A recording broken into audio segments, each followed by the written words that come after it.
ግን የእግዚአብሔር ልጅ እግዚአብሔር ይወልዳል ብለህ ታምናለህ? ልጅ አለው ብለህ ታምናለህ? አምላክ አይወልድም አይወለድም።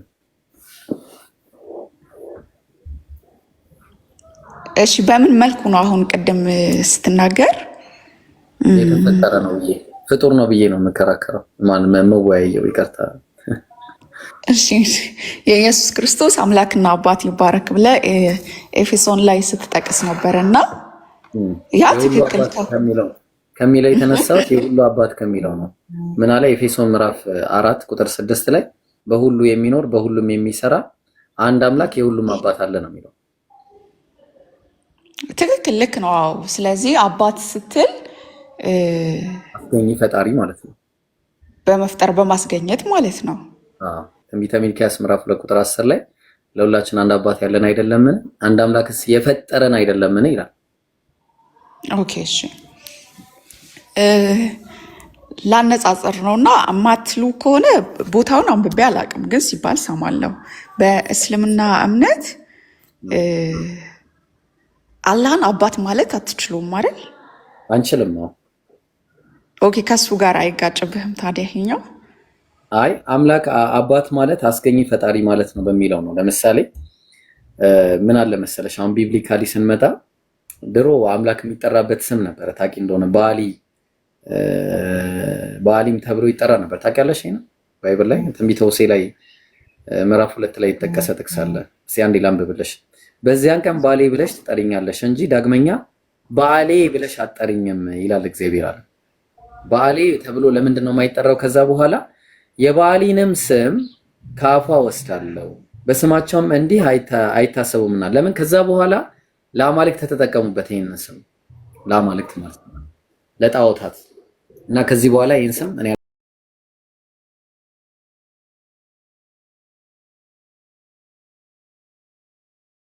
ወራው ሐሳብ ጋር በምን ይገናኛል? ለምን እንዳልኩኝ ማለት ነው። እኛ አባት ብለን አንጠራውም። በነገራችን ላይ አላህ አባትም አይደለም ፈጣሪ። አባት የሚለው አስገኝ ፈጣሪ ከሚለው ኮንሴፕት አንፃር ከሆነ እንጠራዋለን። አላህ ኻሊቅ ነው። በቁርአን ላይ ስትመጪ ኻሊቅ ነው። አብ በሚለው ቃል አስገኝ ፈጣሪ ማለት ነው ራሱ። ስለዚህ ከዛ አንፃር ከሆነ ችግር የለውም። ለምሳሌ ኢየሱስ ራሱ ሲናገር እመጣለሻለሁ። እሺ ወደ እኔ ፖይንት እመጣለሁ ከዚህ በኋላ። ምን አለ? በምድር ላይ ማንንም አባት ብላችሁ አትጥሩ አለ። ጣቢታ በምድር ላይ ማንንም አባት ብለን አንጠራም እንዴ? እሱን አንደርስታንድ አደርጋለሁ ምን እንደሆነ። አምላክ ፈጣሪ ማለት ነው አይደል? ልክ ነህ። በጣም ጥሩ። ስለዚህ አሁን በተመሳሳይ ሁኔታ በዚህ ኮንሴፕት ከሆነ አባት የተባለው ችግር የለውም እንለዋለን። በኮንሴፕቱ ነው ማለት በኮንሴፕቱ ኻሊቅ ተብሎ አላህ በቁርአን ላይ ተጽፎ ተገኝቷል። በቁርአን ላይ የአላህ ስም ኻሊቅ አስገኝ ፈጣሪ በሚለው ተገልጿል። በዚህ ኮንሴፕት ከሆነ ከዛ በተረፈ ግን አባት የሚለው ስም ለአላህ አንጠቀምበትም፣ ተጠቅመንም አናውቅም። ያው ልዩነቱን አላየሁትም። ምክንያቱም በአስገኝነቱ አባት ብለህ ከጠራከው ባይብላችን ላይም ቅድም ሚልክያስ 2:10 ላይ እንዳነበብከው በማስገኘቱና የሁሉ ገዢ የሁሉ ፈጣሪ ስለሆነ ልክ ነው፣ አንድ አባት ነው ያለው። እኛ አባት ብለን አንጠቀምም። ከኮንሴፕት አንጻር ነው እንጂ ነገርኩሽ። ከዛ አንጻር በነገራችን ላይ ከይቅርታ ጋር ማለት ነው ጣቢታ፣ ምናልባት ከዚህ በፊት አይተሽ ላታውቂ ትችያለሽ፣ ግን ባይብሎቹን ማን እንደጻፋቸው አይታወቅም። ከዚህ አንጻር ተበርዘውም ሊሆን ይችላል እና አንደኛ ጸሐፊያቸው አይታወቅም፣ የባይብሉ ጸሐፊ። ሁለተኛ እርስ በእርሳቸው ይላተማሉ። ሶስተኛ ጭማሪና ቅናሴ ያለባቸው። ይህን ታውቂያለሽ? ሰምተሽ ታውቂያለሽ? ለምሳሌ ያመነ የተጠመቀ ይድናል፣ ያላመነ ይፈረድበታል የሚለው የማርቆስ ወንጌል ምዕራፍ 16 ከቁጥር 20 ጀምሮ ያለው እንዳለ ጭማሪ ነው። ከቁጥር 9 ጀምሮ ያለው ማለት እንዳለ ሙሉ በሙሉ ጭማሪ ነው። የዮሐንስ ወንጌል ምዕራፍ 7 ከቁጥር ከፍቼ ላሳይሽ፣ በማስረጃ ላሳይሽ። እሱ ረጅም ሰፋ ያለ ጊዜ ይወስድብናልና ለዛ ነው ኦሬዲ ጠቅሰ ማለት አሁን በጥቅስ ስናወራ ተበርዟል፣ ተጨምሯል የምትለው ከሆነ ቶታሊ ዘግተክ ሮንግ ነው ማለት ነው ያለብክ። የሆነ ፓርት ነው እምለውማ እንደዛ ግን ስለዚህ ጠቅሰ እየጠቀስክ ስታስተምር እንትኗ የሚሆነው ይሄ ችግር የለውም። ለልጅ ምንድን ነው የሚባለው? ይሄ ምግብ ለሚመርጥ እንደዛ ማለት ነው እንዲህ የሚሆነው። ጥያቄ ካለሽ ማንኛውም ጥያቄ ላይ በባይብል ላይ እናወራለን በዛ ጉዳይ ከሆነ። አይ መርጠህ ስትናገር ስለሰማሁ ለእናንተ ስንል ነው የምናወራው እንጂ እኛ ተቀብለን ወይ ነው ብለን አይደለም የምናወራው። አንደርስታንድ አደረግ ካለው አሁን አንተ ሰማ ካለው እኔም እንዳልኩክ በይሄ ሳይድ ይዤ የሆነ ጌም በቃ እዚህ ፕላትፎርም ላይ እንደሚሆነው ለዛ አይደለም። እርግጠኛ ነኝ አንተ ሰዓትን አጥፍተክ ቁጭ ብለህ የምትወያየው ያመንኩት ትክክል ነው፣ ሰዎች እየጠፉ ነው ይዳኑ ብለክ ነው በቃ። ስለዚህ እኔም በዛ መንፈስ ነው እንጂ ሌላ ፖይንት የለኝም። እሺ ጥያቄ ካለሽ ግን እንቀበልሻለሁ። አሁንም እኛ አንጠራውም ነው በቃ። እስቲ አሁን እኛም እንደዛ ብለን አንጠራውም፣ አባት ብለን አንጠራውም። እሺ ተቀበልኩ። አባት ልትልበት የምትችለው በመፍጠሩና በማስገኘቱ ግን አባት ብለህ ትጠራለህ። ስለዚህ እኔ አሁንም አባት ብዬ አልጠራውም፣ በማስገኘቱ አስገኝ ይለዋለሁ። እናንተ በአብ የሚባለው አባት የሚባለው አስገኝ ፈጣሪ የሁሉ ፈጣሪ ስለሆነ ነው። ቀደም ሚልኪያስ ላይ ያመጣሁልሽ እኮ ለዛ ነው። በምድር ላይ ማንንም አባት ብላችሁ አትጥሩ፣ አባታችሁ በሰማይ ያለው አንዱ ሲባል አስገኝ ፈጣሪያችሁ ለማለት እንጂ አባት ማለት አይደለም። የሁሉ አባት አይደለም። እግዚአብሔር እኮ አባት ወላጅ ነው እንዴ? እንደዛ ነው እንዴ ጣቢታ? ኖ ወላጅ ሲባል እኮ ይሄ ልክ አንተ ልጅ ካለክ ይሄ ብዙ ተባዙ ልክ ለአዳም እንደተሰጠው ብዙ ተባዙ በሚለው ሜትድ ሳይሆን በእምነት ግን ልጅ ትሆናለክ፣ የእግዚአብሔር ልጅ ትሆናለክ። እሺ እንደዛ ከሆነ ተራሮችን ማን የወለዳቸው? እሺ ተራሮች ሳይወለዱ ይላል መጽሐፍ። እሱ የራሱ አውድ አለው አይደለ? ተራሮች ሳይወለዱ ሲል ተራሮችን ተፈጥሮ ነው እንጂ ልክ በጣም ጥሩ ተወልደው ነው የሚል አንደርስታንድ አይኖረንም። በጣም ጥሩ። ስለዚህ አሁን መወለድ ማለት መፈጠር ማለት ዳግም መፈጠር ሊሆን ይችላል እንጂ በዛኛውም ዳግም መወለድ የሚባል ነገር ከአምላክ ጋር አይሰራም። ምክንያቱም ክርስቶስ ነው ብሎ በኢየሱስ የሚያምን ሁሉ ከእግዚአብሔር ተወልዷልና ይላል አይደለ? ትክክል። ከእግዚአብሔር ተወልዷል ሲባል ከእግዚአብሔር ተወልዷል ሳይሆን ድጋሚ ተፈጥሯል፣ አዲስ ሪክሪኤሽን አግኝቷል ነው። ሌላ ነገር የለውም። በቃ ክርስቶስን በክርስቶስ ያመነ ምን ይሆናል? ዳግም ይወለዳል። ሌላ ነገር የለውም። በቃ አዲስ ነገር የለም። አለው ሌላ ነገር አለው። ምን መሰለክ? ባህሪውን ስለሚካፈል ማለት ነው እኮ። ገባኝ እኮ ሌላ ነገር የለውም ስልሽ መፈጠሩን አዲስ መፈጠሩን የሚያሳየ እንጂ አዲስ ይሄ መወለድ የሚባለው ልክ ከአብ ሴት ልጅ እንደምትወልደው ከአብ ተወለደ አይደለም የሚባለው። መቼስ እንደዛ አይነት ነገር የለም። ትክክል። እንደሱ አይደለም። በቃ መወለድ ማለት በአጭሩ መፈጠር ነው። ሌሎች ቦታዎችም ሄጄ ማንሳት እችላለሁ። መወለድ ማለት መፈጠር። ለምሳሌ ይሽሩ ወፈረ ደነደነ ይላል ዘዳግም 32 ቁጥር 15 እና 18 ላይ ማለት ነው። ምን ይላል? ይሽሩ ወፈረ ደነደነ የወለደውንም እግዚአብሔር ተወ ይላል። ወረድ ይልና የፈጠረውንም እግዚአብሔር ረሳ ይላል። ስለዚህ መወለድ የሚለው መፈጠር የሚለውን ተክቶ ሰብስቲት ተደራርገው የሚመጡ ቃላቶች ናቸው ባይብል ላይ ስናየው ማለት ነው። ግን በአዲስ ኪዳን ላይ ስትመጣ ደግሞ ስለ ዳግም ልደት ሲናገር ከእግዚአብሔር እንዴት እንደምትወለድ ተቀምጦልሃል። አሁን ኢየሱስ ክርስቶስ ሲያስተምር ሰው ከውሃና ከመንፈስ ዳግም ካልተወለደ ይላል። ስለዚህ ይሄ ደግሞ ሌላ ቶፒክ ነው። ሌላ ቶፒክ ውስጥ እንዳንገባ ማለት ነው። ችግር የለውም። አብሽሪ፣ ችግር የለውም። እሺ አሁን እንዲህ ስለዚህ ኢየሱስ አምላክ ነው ብለሽ ታምኛለሽ? ሰውም ነው አምላክም ነው ብዬ ነው ማምነው። ከአንድ አምላክ ራሴን ላስተዋውቅልህና አንድ አምላክ ብቻ አለ ብዬ ነው ማምነው። ከአንዱም በቀር ሌላ የለም። የአንዱ አምላክ ማን ነው? ሰማይና ምድርን የሞላ የማይታይ ማንም ሊቀርበው የማይችል በሁሉ ስፍራ የሚገኝ ስሙን ካልከኝ ደግሞ ኢየሱስ ነው። ኢየሱስ እኮ ሰው ነው፣ ወንድ ልጅ እኮ። ኦኬ አንተ የተወለደውን ስለምታውቅ እኮ ነው። የተወለደውን ብቻ ወልድ አለ መጽሐፍ ቅዱስ ላይ የተወለደ አለ የእግዚአብሔር ልጅ የሚባለው። አሁን እሱ ያንን ስም ስለወረሰ ተጠርቶበታል። ግን በዛ በተገለጠው ሰው የሚሰራው ሁሉንም የሚያደርግ መታያው መልኩም የእግዚአብሔር መልክ የሆነ ነው እኮ። ማን ነው አሁን ይሄ አንዱ አምላክ? እኔ ሰው መሆኑን ነው ኢየሱስ ያየሁት። አንድም ቦታ ኢየሱስ አምላክ ነው ብሎ የተናገረበት ጥቅስ አንድም የለም። ኢየሱስ አምላክነት ካለውም አምላክነቱ የእግዚአብሔር ቃል ስለመጣለት የእግዚአብሔር ቃል የመጣላቸውን አማልክት ካላቸው እያለ ነው የሚናገረው ባይብል። ስለዚህ እኔ የእግዚአብሔር ልጅ ነኝ ስላልኩኝ አብ የቀደሰውን ወደ ዓለም የሚላከውን እንዴት ትሳደባለህ ትላላችሁ አለ። ስለዚህ የቱ ጋር ነው አምላክ የተባሉ ከተባለ ነቢያት በአጠቃላይ የመዝሙረ ዳዊት ምዕራፍ 80 ቁጥር 6 ላይ ምን አለ? እኔ አማልክት ናችሁ አልኩ ተብሎ ኢየሱስ የተናገረው ሁላችሁም የልዑል ልጆች ናችሁ አማልክት ናችሁ ብሎ ተናገረ። ማንን? ነቢያት። እግዚአብሔር በነቢያት በአማልክት ማህበር ቆመ ይላል። አማልክት የተባሉት ነቢያት ናቸው። ስለዚህ ሁሉም የልዑል ልጆች ናቸው፣ ሁሉም አማልክት ናቸው። ኢየሱስም ከዛ አንፃር አምላክ ሊባል ይችላል እንጂ ጸግነት አለው እንጂ የጸጋነት አምላክ አለው እንጂ በራሱ አምላክ ነው የሚል አንድም ጥቅስ የለም። ስለዚህ አሁን ኢየሱስ ሰው መሆኑን ያየ ነው ባይብል ላይ እኔ ሰው መሆኑን ያየሁት። ኦኬ እሺ፣ ግን ሌሎች ክፍሎችን እንድታይ አሁን ቅድም ከጠቀስካቸው አንድ ኢየሱስ ክርስቶስን ከሙታን ያስነሳው ማን ነው ስትናገረው ነበር? የአባቶቻችን አምላክ ይላል አብ። ኦኬ እሺ፣ ዮሐንስ 2:19ን እንየውና እሺ ሰው ብቻ አሁን እኔ ሰውም ነው ብዬ አምንካለሁ። አንተ ሰው ብለክ የምትናገረውን አሁን የኢየሱስ ክርስቶስ አምላክና አባት ይባረክ ብትለኝ ምንም ኮንፊውዝድ አያረገኝም እኔን። ምክንያቱም ለዛ ለሰውነት ለተገለጠበት አምላክና አባት ነው። ቅድም እንዳልከው ይሄ አባትና ልጅ የሚለው ልክ አምላክ ተባስቶ ከአንድ በላይ ሆኖ ሳይሆን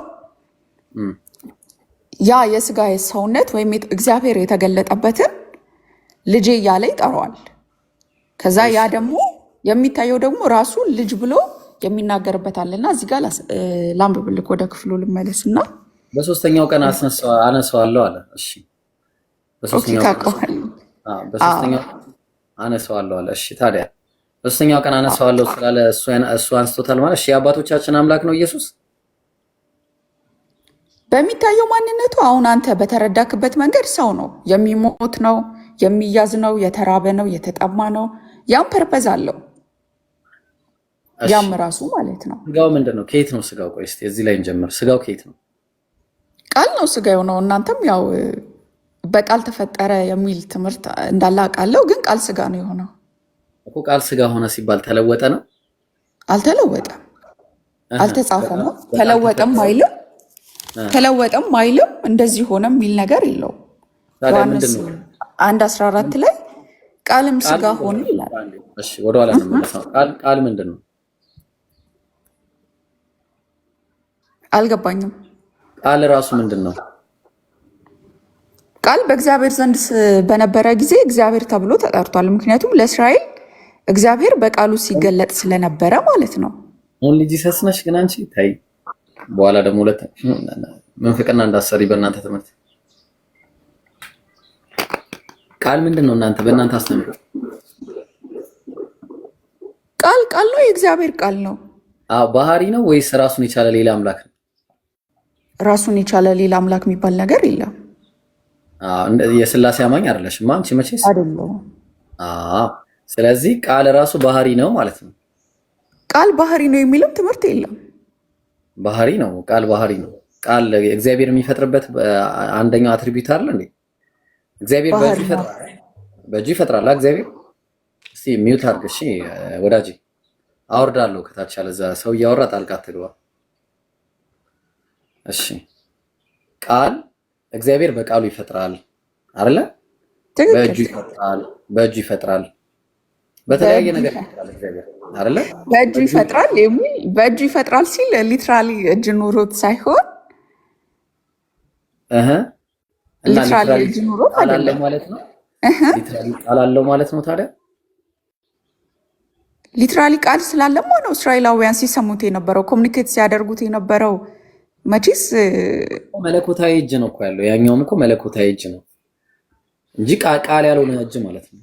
መለኮታዊ ቃል ያልሆነ አሁን አንደርስታንድ አደረኩ። ያንን ማለት እኮ መለኮታዊ ቃል ሲባል ልክ ከኔና ከአንተ ውጭ የተለየ እንደሆነ ዲፋይን ለማድረግ እንጂ ሌላ ቃል የሚባል እሺ ይሁን በቃ ባህሪ አይደለም።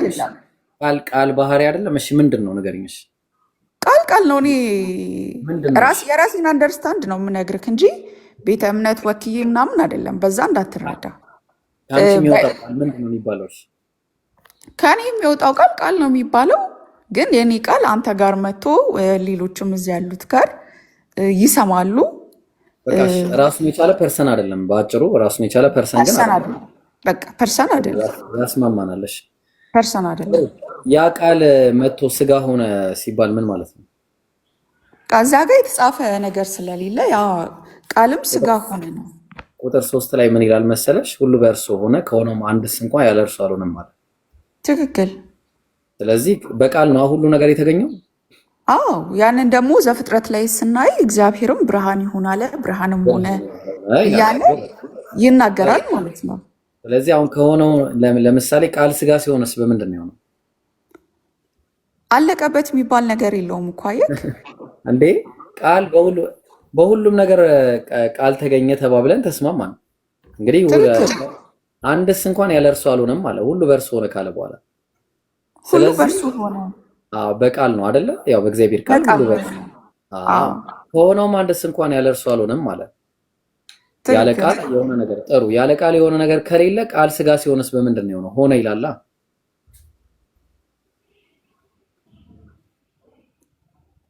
አሁን ይሄ የአንተ መረዳት ነው የሚሆነው። ምክንያቱም የሆነ የሚያልቅ ነው አይደለም። አንተ የሰጠኸው እኮ ነው። አንተ የሰጠኸው ኮንክሉዥን ነው። መረጃ ልስጥሽ። አንተ የሰጠኸው ኮንክሉዥን ነው። ስጠኝ። ኦኬ አይደለም።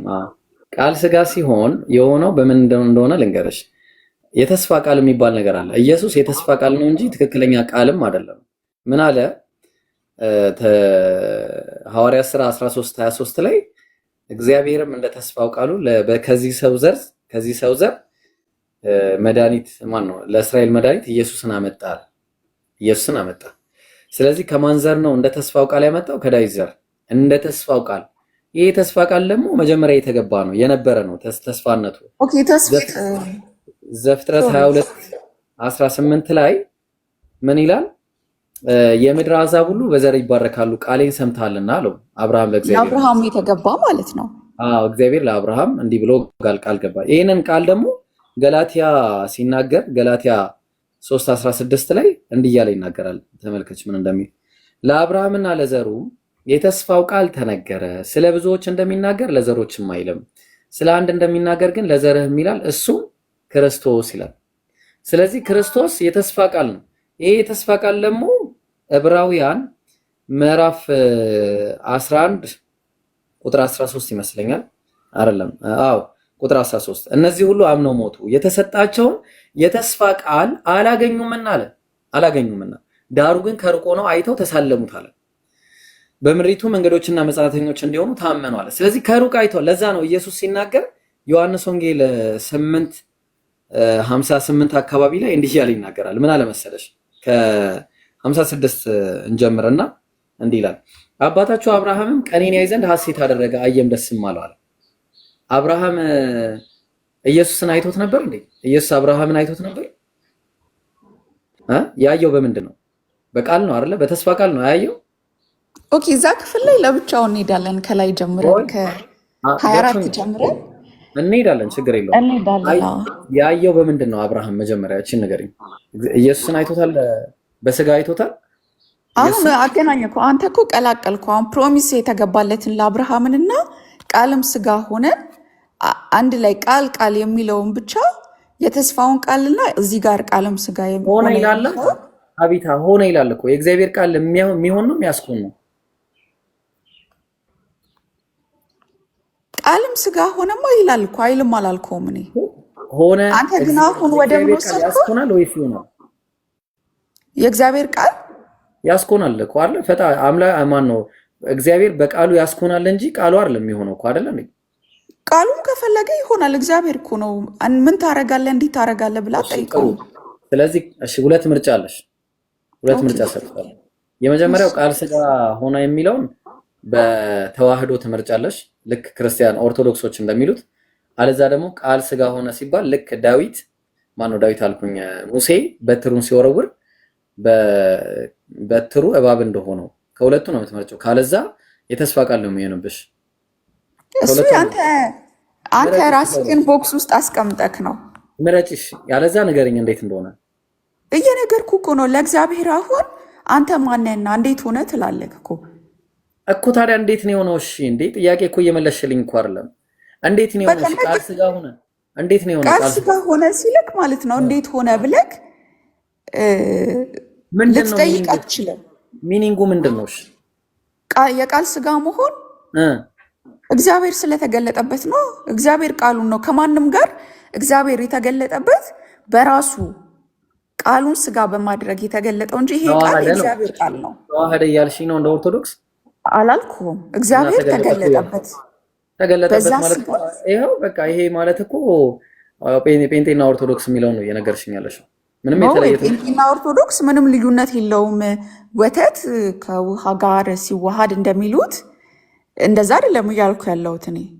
እሺ እነሱም እኮ ይቀላቀላሉ ብላ አቢታ ይቀላቀላሉ ብላ እንግዲህ ማያሉ ቃልነትን ይዞ ሰውም ሰውነቱን ይዞ ፍጡር ከፈጣሪ ጋር ሳይዋሃድ አንድ ላይ ይኖራሉ ነው እንጂ የሚሉት አንድ ሁለት ባህሪ በአንድ አካል ነው የሚሉት ሲጀመር እንጂ በምንም ተአምር እነሱም እንደዛ አይሉም። ስትጠይቃቸው በደንብ ብጠይቃቸው ወይ አወራቸው ሌሎች ሊሆኑ ይችላሉ። ለምሳሌ ሽመልስ አለ። ያው ሽመልስን መጠየቅ እንችላለን። እርስ በርስ የተለያየ ትምህርት ስላለ እኔ አሁን ካወራኋቸው ጋር እንደ ምሳሌ አንዴ ያው ከሱ እንስማ። ሚዩት አንሳ እስቲ ሽመልስ። እስቲ ቃል ስጋ ሲሆን እንዴት ነው የሚሆነው? ንገረን እስቲ። ቃል ስጋ የሚሆነው መጀመሪያ ቤተ እምነትን ንገረን። ወደ ክርስቲያን ኦርቶዶክስ ያው እሺ ንገረን እስቲ ቃል ስጋ ሲሆን እንዴት ነው የሚሆነው?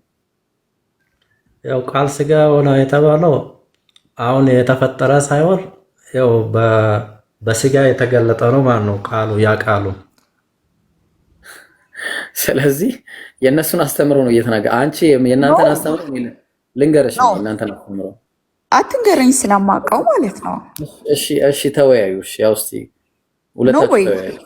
መጀመሪያ ተስማሙ። ከነሱ ጋር ብዙ ስለምንወያይ ማለት ነው። አንደኛ አንድ ትምህርት የለም። አሁን አንተ የምትለውን እኔ ከዚህ በፊት ሳውራ ወተት ወይ አንቺ መጽሐፍ ቅዱስ ቆይሽ ሚዩት አንዴ ላንሳለሽ። ያው አውራሽ ምን አልክ?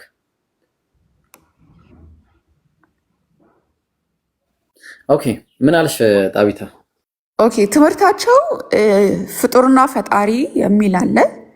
ተዋህዶ ወተት ከውሃ ጋር ተቀላቅሎ እንደማይለያየው ሁሉ የአብና የቃልና የስጋን መዋሃድን ብለው ሲጀመር ቃል በእነሱ መለኮታዊ አካል ነው እንጂ እኔ እንደምልህ ቃል የእግዚአብሔር ቃል አይደለም። ራሱ አካላዊ ቃል የሆነ ነው።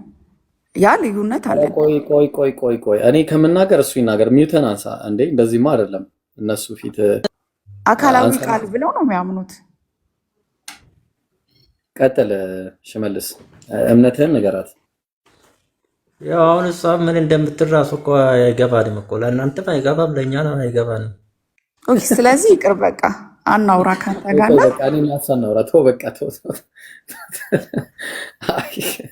እኔ እና አንቺ ብናወራ ይሻላል። ተይው ጣቢታ፣ እኔ እና አንቺ እናውራ። እሺ አሁን እኔ ቃል ስጋ ሆነ ስልክ እግዚአብሔር በስጋ ተገለጠ ነው። ያ ማለት እግዚአብሔር ተለወጠ አይደለም። እሺ ስለዚህ አሁን ስጋው ፍጡር ነው ፍጡር አይደለም? እሺ ፍጡር አይደለም። የእግዚአብሔር ቃል እንዴት ፍጡር ይሆናል? እሺ የሞተው የእግዚአብሔር ቃል ነው። ስጋ ስለሆነ ፍጡር ነው። ቃልም ስጋ ሆነ ይላል። ገባኝ። ስጋው ፍጡር ነው ፍጡር አይደለም። ፍጡር ይሞታ። እሺ ፈጣሪ ነው። የፈጣሪ ቃል ስለሆነ መፍጠሪያው ስለሆነ ፈጣሪ ብለህ ልትጠራው ትችላለህ። ግን ስላልተጻፈ አይደልልክም። በተጻፈው ልክ ነው ልልም ይችላል። ፈጣሪ ይሞታ። ስጋ ነው የሞተው። ቃል ስጋ ሆኗል እኮ ፈጣሪ አይደለም። ስጋው ቃል ስጋ የሆነው ቃል ፈጣሪ አይደለም። አዎ ሞቷል። ግን ሞት አሸንፎት ሳይሆን በእግዚአብሔር ጸጋ ይላል ስለ ሰዎች ሁሉ። ሐዋርያት ሥራ ምዕራፍ 13 ቁጥር 34 ላይ እንደገና ወደ መበስበስ እንዳይመለስ ከሙታን አስነሳው ይላል። ማን ያስነሳው? ወደ መበስበስ እንዳይመለስ ቢተው እኮ ይበሰብስ ነበር። እሱ ያንተ ኮንክሉዥን ነው። አሁን ቢቶ እና ባቶ ወደ መበስበስ እንዳይመለስ አለ። ለምን ተጠቀመው ይህን ቃል? ለምን ተጠቀመው የሚለውን እሱን ደግሞ ወደ ሌላ ክፍል ገብተን እናያለን። ግን ሞት ሊይዘው የማይችልና በእግዚአብሔር ጸጋ ሞትን ለሰው ልጆች ይቀመስ ዘንድ ይላል ዕብራውያን 2። የሞተው ማን ነው? ጣቢታ የሞተው ማን ነው? ሰው ነው የሞተው፣ ቃል ስጋ የሆነው ማለት ነው። ሞትን ሊውጥ እኮ ነው መጥቶ የሞተው እንጂ ሞት አሸንፎት አይደለም። ገባኝ። ሰው የሞተው ሰው አምላክ ነው ሰው ነው? በጻፉ በሚለው ልክ ልልሃለሁ። ሰው ነው የሞተው፣ ቃልም ስጋ ሆነ እኮ። ስለዚህ አምላክ ይሞታል ማለት ነው። እሺ እንስማማ። በተጻፈው ልክ ስለምናወራ የመጻፉ የሚለውን ስለምልል ማለት ነው እኮ። አምላክ ሞቷል እኮ። አምላክ ነው እኮ ብለሽኛል፣ ሰው አይደለም ብለሽኛል። አላልኩም። ያላልኩትን ብላለች አትበል። ሰው ነው ብለሽኛል እንጂ ፍጡር አይደለም አልሽኝ። ፍጡር ካልሆነ ፈጣሪ ነው። አጭር ነገር ፍጡር አይደለም፣ የፈጣሪ ቃል ነው እኮ። ፍጡር ካልሆነ ታዲያ የሞተው የእግዚአብሔር ቃል ይሞታል? ሞተ አለ እኮ፣ ፈቅዶ ሞተ። ፈቅዶ ሞት አሸንፎት አይደለም። እሺ እሱ ብቻ የማይሞት ነው የተባለው ማን ነው? አሁን ቀላቀልኩ እኮ አየህ፣ አንደርስታንድ ስላላደረግክ አንተ። ለምንድን ነው መቀላቀለው? እርሱ ብቻ ማንም ሊቀርበው በማይችል ብርሃን ይኖራል፣ አንድስ እንኳን አላየም ሊያዩ የማይችልም የተባለው ማን ነው? አንደኛ ጢሞቴዎስ 6:16። እሱ ብቻ የማይታየው ነው። ስለ አብ ነው እኮ እያወራን ያለ ነው፣ ስለ ቃሉ ሳይሆን። እግዚአብሔር ስንል ቃል አለው። ቃሉና አብ ይለያያሉ? ቃል ስጋ ቃሉና አብ ይለያያሉ? አዋ አንድ አይደለም። ስለዚህ 2% ነው ማለት ነው። ተስማማን? እሺ መልስ እንኳን 2% አይደለም። 2% አላልኩም። እኔ እያለ የሚናገረው ማን ነው? እሺ ብቻውን ያለው አንዱ እግዚአብሔር ነው። እኔ ብሎ መናገር የሚችለው። ኦኬ ጥሩ። ስለዚህ እኔ ብሎ መናገር የሚችል አይደለም ማለት ነው ያኛው። ግን ወደ ቅድሙ እንመለስ። ይሄኛው ደግሞ ሌላ እንትን እንዳይሆንብን ማለት ነው። እሺ ይሄ ፐርሰን የሚለውን ራሱ ሰዎች በሚፈቱት እኔ በሚለው እና እርሱ በሚለው መጽሐፍ ቅዱስ ላይ በተጻፈው መሰረት መግባባት አንችልም፣ ፐርሰንን ማለት ነው። ምክንያቱም ኢየሱስ ሲናገር እኔ እያለ ይናገራል ስለራሱ ሲናገር እርሱ እያለ ስለሚናገር ስለማያስ አሁን ታውቃለህ፣ ለእሷ እኮ ምንም አልገባትም። አንዴ ሽመለስ ቆይ አንዴ። እኔ ከራሴ አንዳች ላደርግ አይቻለኝም የሚለው ማን ነው? ከራሱ ምንም ማድረግ አይችልም። ቃል ስጋ የሆነው ማለት ነው ወልድ። ኦኬ ቃል ስጋ የሆነው ማለት ነው። እሺ ነው እያወራ ያለው 2% የለማ፣ 2 ተናጋሪ የለም፣ 1 ተናጋሪ ነው ያለው። ኦኬ ስለዚህ እያወራ ያለው ማን ነው? ጥያቄ ቋም አንድ ተናጋሪ አምላክ ነው የሚያወራው። እኔ ከራሴ አንዳች ላደርግ አይቻለኝም የሚለው ማን ነው? ያ ተናጋሪው ነገርኩ እኮ አንድ ብቻ አይደለም እኮ። ማን ነው? ሰውም ነው አምላክም ነው። በስጋ ሰውነቱ የሚናገርበት ነው። አምላክ እኔ ከራሴ አንዳች ላደርግ አይቻለኝም የሚለው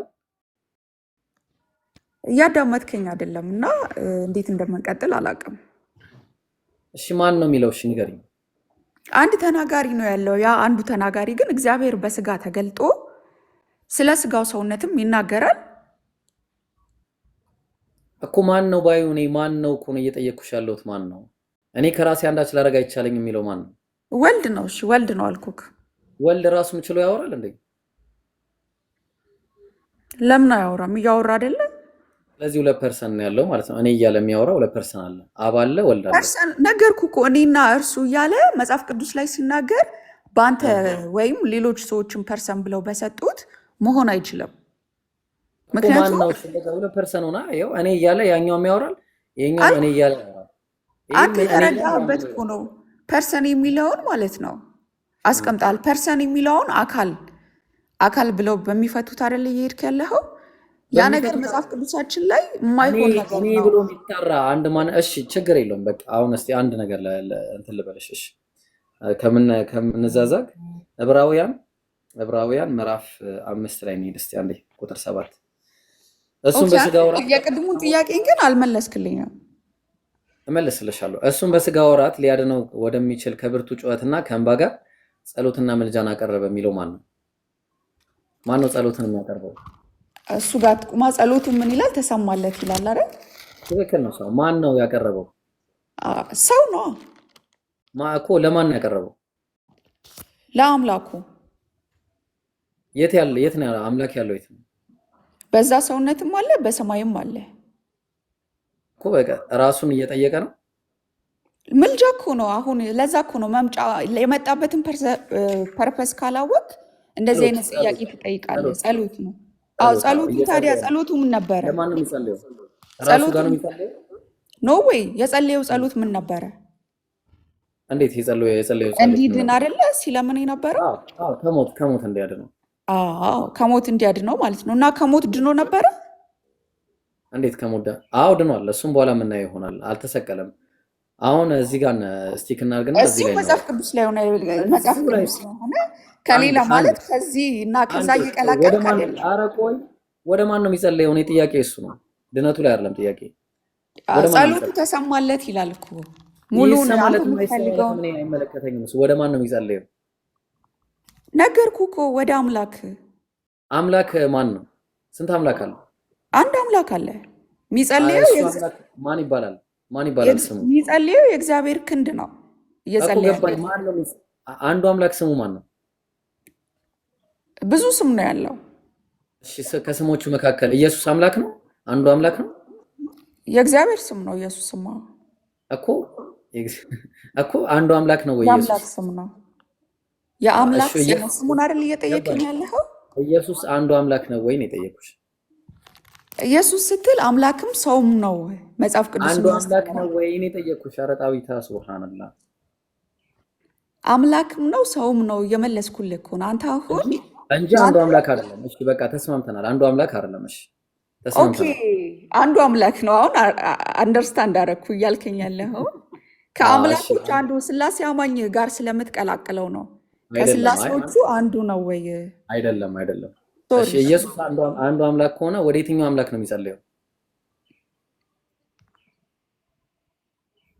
በስጋው ሰውነት ምልጃን እያቀረበ ነው። የእግዚአብሔር ክንድ ኢየሱስ አንዱ አምላክ ከሆነ ወዴት ነው የሚጸልየው?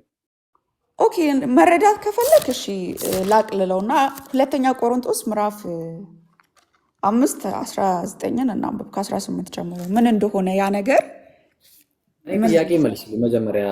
ከዛ በኋላ ጸሎቱ እኮ ምን እንደሆነ ነው የጠየኩሽ። ወደ ማን ነው የሚጸልየው?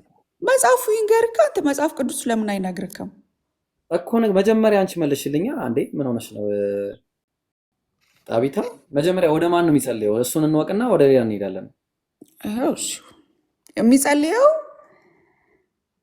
ሰው ነው። ወደ አምላክ ነው የሚጸልየው። ኢየሱስ አንዱ አምላክ አይደለ እንዴ አልኩ። ሌላ እኮ አልመጣም እኮ በዓለም የነበረው እኮ ነው እየጸለያለሁ። ላንብብልክ እኔ ከእንትን ከምል ማለት ነው። አይደለም ኢየሱስ ወደ ራሱ ነው የሚጸልየው እንዴ የሚባል ነገር የለም። ወደ ራሱ አይደለም የሚጸልየው። እሺ ወዴት ነው? ከኢየሱስ አንዱ አምላክ ሆነ ወዴት ነው የሚጸልየው? ምልጃ እኮ ነው። አሁን ሰው ስለጠፋ ምልጃ ነው። አሁን አንተ አንደርስታንድ አላደረግከው። እሺ ችግር የለም።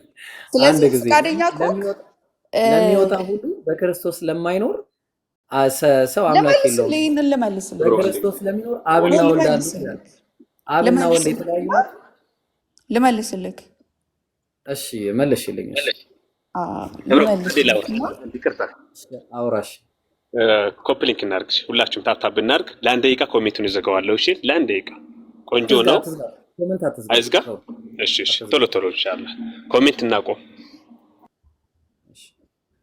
ኮሜንት ሲዘጋ የኮሜንት አባዜ ያለባቸው ልጆች አሉ፣ ይሄዳሉ። እሺ ጣቢታ ቀጥይ። እሺ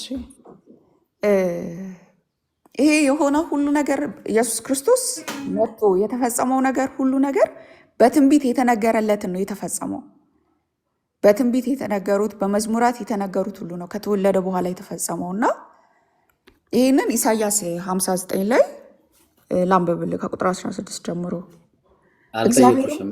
እያወራን ያለ ነው ስለ ጸሎት ነው። ስለ ጸሎቱ እኮ ነው። ጸሎቱ ማን የጸለየው ነው የጠየኩት። ወደ ማን ነው የጸለየው? ጸለየ አለ፣ ወደ የሚጸልይ ደግሞ አለ። ከኔ ይልቅ መጽሐፉ ቢመልስልህ አይሻልም? ምክንያቱም እናወራው ስለ መጽሐፉ በጣም ቀላል ነገር እኮ ነው። ምንም ይሄን ያህል ከባድ እኮ ያለው ነገር አይደለም። ቀላል ያለው መጽሐፉ ደግሞ የእግዚአብሔር መንፈስ መለሽ። እሺ ያለበት ስለሆነ ትረዳዋለህ። ደስ ይበለሽ። እሺ መለሽ። እግዚአብሔርም አየ፣ ፍርድም ስለሌለ ተከፋ፣ ሰውም እንደሌለ አየ፣ ወደ እርሱ የሚማልድ እንደሌለ ተረዳ፣ ተደነቀም። ስለዚህ የገዛ ክንዱ መድኃኒት አመጣለት፣ ጽድቁም አገዘው። ጽድቅንም እንደ ጥሩር ለበሰ፣ በራሱም ላይ ማዳን ራስ ቁር አደረገ። የበቀልንም ልብስ ለበሰ፣ በቅንዓትም መጎናጸፊያ ተጎናጸፈ ይላልና እዚህ ጋር እግዚአብሔር የሚማልድ ሰው ስለሌለ መካከለኛ አንድ ሰው ነው የተዘጋጀው። ራሱ ዘዳግም 5:5 ላይ ልቀጥል፣ አልጨረስኩም። ይሄ እየተናገረ ያለው የጸለየውም ጸሎቱም ተሰማለት የሚለው እኛን ለማስታረቅ እኛ እንዳንሞት ከዘላለም ሞት ለእኛ ነው የተሰማልን እንጂ እሱማ እኮ ሞተ። እሺ ጥሩ። አሁን ወደ ማን ነው የሚጸልየው? ተግባባክ? ጸሎቱ ተሰማለት የሚለውን እንዴት ትረዳዋለህ? ተሰማለት ላይ አይደለም። እኛ አሁን ወደ ማን ነው የጸለየው? ለምን የምትፈልገውን ብቻ የምትጠይቀኝ ከሆነ ለዛ እንድንረዳዳ ከሆነ ማለት ነው። እሱ ላይ እንመጣለን። ኢየሱስ አልተሰቀለም ብዬ እኔ ሞግትሻለሁ፣ ችግር የለውም። ኢየሱስ ጸሎቱ ተሰማለት የሚለው ጸሎቱ ተሰማለት የሚለው ማን ነው የሰማለት? እሺ እግዚአብሔር ነው የሰማለት። ለማን ነው የሰማለት? እግዚአብሔር ራሱ። እግዚአብሔር ለእግዚአብሔር ጸልዮ የእግዚአብሔር ክንድ እኮ ነው የጸለየው። የእግዚአብሔር ክንድ ነው ወይም እግዚአብሔር ያዘጋጀው ሰው ነው እኮ። እግዚአብሔር ለእግዚአብሔር ጸለየና እግዚአብሔር ሰማለት። እግዚአብሔር ለእግዚአብሔር ጸለየ የሚል የለም እኮ። ማን ነው ለማን ነው የጸለየው? እሺ ሰው ለእግዚአብሔር ጸለየ፣ ፍጡር ለእግዚአብሔር ጸለየና እግዚአብሔር ሰማለት። እሺ ትስማሚያለሽ በዚህ? እንደዛም የሚል አልተጻፈም። እሺ ሰው ለእግዚአብሔር ጸለየ፣ እግዚአብሔር ሰውየውን ሰማው። ትስማሚያለሽ? ስለኛ ምልጃ የቀረበ ነው ስለኛ እንጂ ስለራሱ የጸለየው ማን ነው? እሺ ማን ነው? እሺ የጸለየው ንገሪኝ። መካከለኛ እኮ ነው። መካከለኛ የሆነው ጸሎት እኔ አይደለም አላልኩም። ማን ነው የጸለየው? ሰው አልኩክ እኮ ሰው ለማን? ሰው ያ ሰውዬ አንዱ አምላክ አይደለም? ሰው ብቻ አይደለም። በአምላክነቱ ጸሎትን ይቀበላል፣ በሰውነቱ ይጸልያል። ስለዚህ ሰውነቱ ራሱ ነው እየጠየቀ ያለው ማለት ነው። ራሱ አንዴ አዳምጠኝና ከዚህ በኋላ መቀጠል አልችልም። እሺ አይ በቃ ላባረሽ ወደ ጭቅጭቅ ልንሄድ እንዳይሆን ማለት ነው። ሁለተኛ ዮሐንስ መልእክት ምዕራፍ 1 ቁጥር 10 ላይ ማንም ወደ አንተ ቢመጣ ይህንንም ትምህርት ባያመጣ ይቅርታ፣ ቁጥር 9 ላይ ማለት ነው። ለሚወጣ ሁሉ በክርስቶስ ትምህርት ለማይኖር አምላክ የለውም፣ በክርስቶስ ለሚኖር አብ እና ወልድ አሉት ይላል። ማንና ማን ነው የሚለው? አብ እና ወልድ። እና በሚለው ለምንድን ነው የለያቸው? አይው ያ ደግሞ ማለት ምን ማለት እንደሆነ ቆላሲስ 2:9 ላይ ሂድና ከዛ ጋር ጀምር ንገሪኛ አንዴ። መጀመሪያ ለምንድን ነው የለያቸው?